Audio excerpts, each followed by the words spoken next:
दैनंदिन धावपळीच्या जीवनातून थोडा ब्रेक हवा आहे का? तर मग निसर्गाच्या सानिध्यातील परफेक्ट ठिकाण बांबूज फार्म हाऊस. कुटुंब, मित्रमंडळी किंवा ऑफिस आउटिंगसाठी, बर्थडे, लग्न, साखरपुडा, ॲनिव्हर्सरी सेलिब्रेशनसाठी हिरवाईने नटलेलं शांत सुरक्षित वातावरण, स्वच्छ swimming pool, indoor outdoor games, chill zone, spacious room, special dining area आणि बरंच काही. आजच बुकिंग करा आणि सुट्टी बनवा खास. संपर्क करा 8329537127. काल 18 जानेवारी 2026 रोजी निमेश जनवाड यांच्या घरगुती मागी गणपतीचा आगमन सोहळा मोठ्या थाटामाटात पार पडला. संपूर्ण ठाणे शहरात झालेल्या आगमन सोहळ्यामध्ये हा सर्वात भव्य आणि आकर्षण सोहळा ठरला. श्रद्धा, परंपरा आणि आधुनिकतेचा सुंदर संगम या सोहळ्यात पाहायला मिळाला.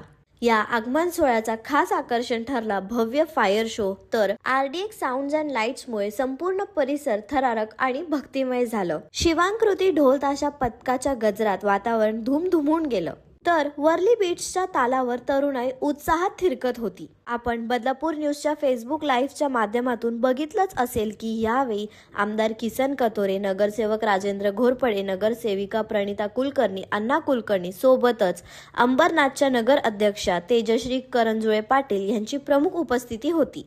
मोठ्या थाटामाटात, जल्लोषात आणि अपार उत्साहात निमेश जनवाड यांच्या घरगुती मागी गणपतीचा भव्य आगमन सोहळा यशस्वीपणे पार पडला. आणि या सगळ्या भव्यतेमागे उभे आहेत निमेश जनवाड, एक कष्टकरी, जिद्दी आणि प्रेरणादायी युवा उद्योजक. स्वतःच्या मेहनतीच्या जोरावर सातत्य, संघर्ष आणि आत्मविश्वास ठेवून आज त्यांनी जे काही साध्य केलं आहे ते आजच्या तरुण पिढीसाठी एक जिवंत प्रेरणा आहे. भक्तीचा उत्सव असो या आयुष्याचा प्रवास, मेहनत, श्रद्धा आणि सकारात्मक विचार असतील तर यश नक्कीच आपल्या पावलाशील येते. हाच संदेश या भव्य आगमन सोहळ्यातून संपूर्ण समाजाला मिळाला. प्रतिनिधी निधी उमराने सोबत बदलापूर न्यूज चॅनल, बदलापूर.